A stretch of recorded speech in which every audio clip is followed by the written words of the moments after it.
So friends, एक बहुत ही trending topic है हेयर ट्रांसप्लांट के बारे में। तो मेरे साथ है डॉक्टर अंकित कुमार जैन।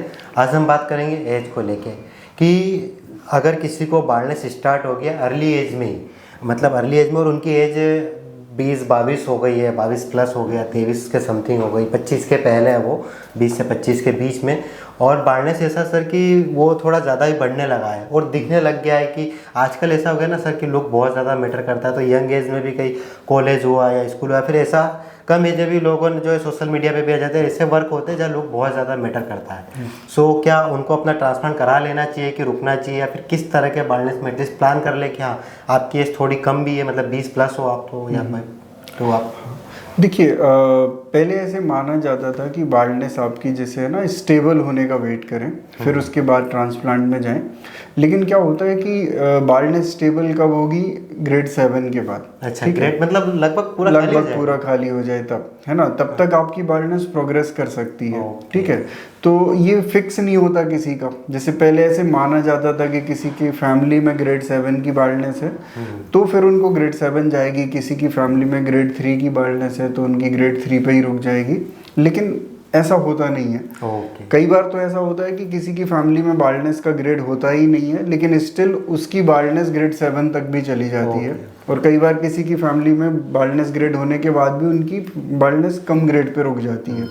सो वेरिएशन बहुत ज़्यादा है, तो हमें अपनी बॉडी के हिसाब से चलना होता है। अब मान लीजिए एक पर्सन है जिसकी एज 20-22 साल की है, ठीक है, और वो बहुत तेज़ी से बाल्ड हो रहा है, प्रोग्रेशन बहुत फास्ट है, वो बहुत तेज़ी से मतलब 2 साल पहले वो ग्रेड 2 में था और 2 साल बाद में ही वो ग्रेड 5 पहुंच गया। तो इतना फास्ट प्रोग्रेशन हो रहा है, तो ऐसे में रूटीनली तो यही बोला जाना चाहिए कि उनको ट्रांसप्लांट में नहीं जाना चाहिए क्योंकि उनकी ग्रेड फिर बढ़ जाएगी।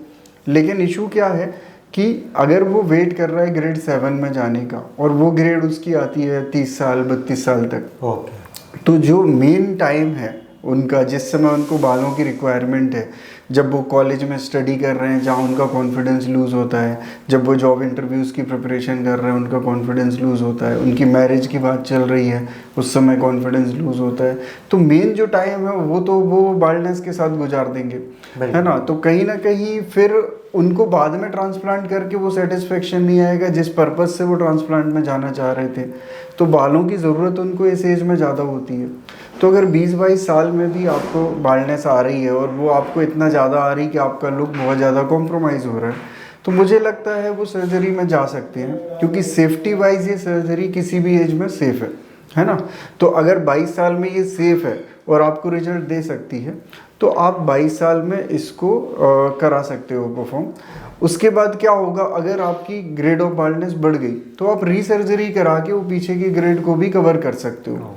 साथ के साथ अगर आप सही क्लिनिक से करा रहे हो तो डॉक्टर आपको गाइड करेंगे कि कैसे आप अपनी बाल्डनेस को स्टेबल बना के रख सकते हो with the help of medicine.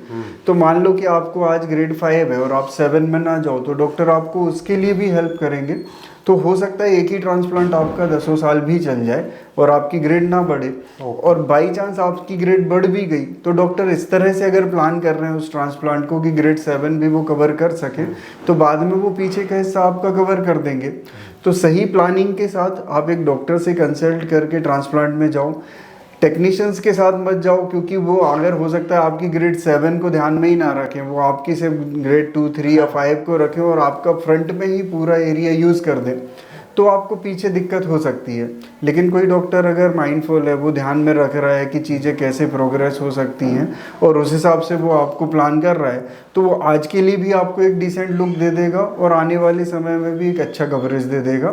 तो फाइनली आप ट्रांसप्लांट के थ्रू आउट द लाइफ अच्छे से आप उसको बियर कर सकते हो। ओके, तो ये तो क्लियर होगा कि हमें अर्ली एज में कराना चाहिए और कि नहीं कराना चाहिए, वो आप समझ गए, वीडियो आपने देखा तो सर ने जो बताया कि अर्ली एज में आप करा सकते हैं अगर आपके बाल्डनेस पे डिपेंड करता है वो।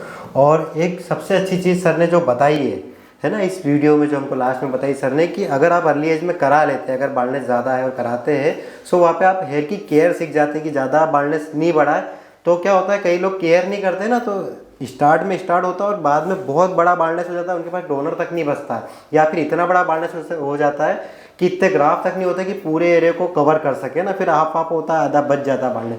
तो इस चीज़ का ज़रूर ध्यान रखें कि आपका बाल्डनेस स्टार्ट हुआ है और हाँ आप ट्रांसप्लांट करा सकते हैं तो हाँ ज़रूर कराइए, ताकि आप या फिर हेयर की केयर करना शुरू कर दें। सो ये क्या होता है, जब आप ट्रांसप्लांट कराते हैं ना तो डॉक्टर के आप टच में बने रहते हैं लगभग 6 महीने साल भर तक, तो आप इतनी केयर सीख जाते हैं कि बालों की केयर कैसे करना है। तो आप अपने बाल्डनेस को जो लगभग 100 की स्पीड से चल रहा था ना, सो वो 30 पे ले आते हैं या 20 पे ले आते हैं, इतना कम हो जाता है, तो आप केयर भी सीख जाते हैं। उम्मीद है वीडियो अच्छा लगा होगा, लगा तो वीडियो को लाइक करना, और कोई भी डाउट है मन में बाल्डनेस को लेके, हेयर ट्रांसप्लांट को लेके, कमेंट करना। नेक्स्ट वीडियो में सर के साथ उसी टॉपिक पे बनाऊंगा। जो भी सवाल है बिल्कुल पूछिए, तो ताकि मैं भी सर से पूछ सकूं। आपके मन में जो सवाल पूछेंगे ना, तो मैं सर से उस पर वीडियो जरूर बनाऊंगा और आपकी हेल्प हो सके और भी लोगों की हेल्प हो सकेगी। ओके दोस्तों, बाय, टेक केयर।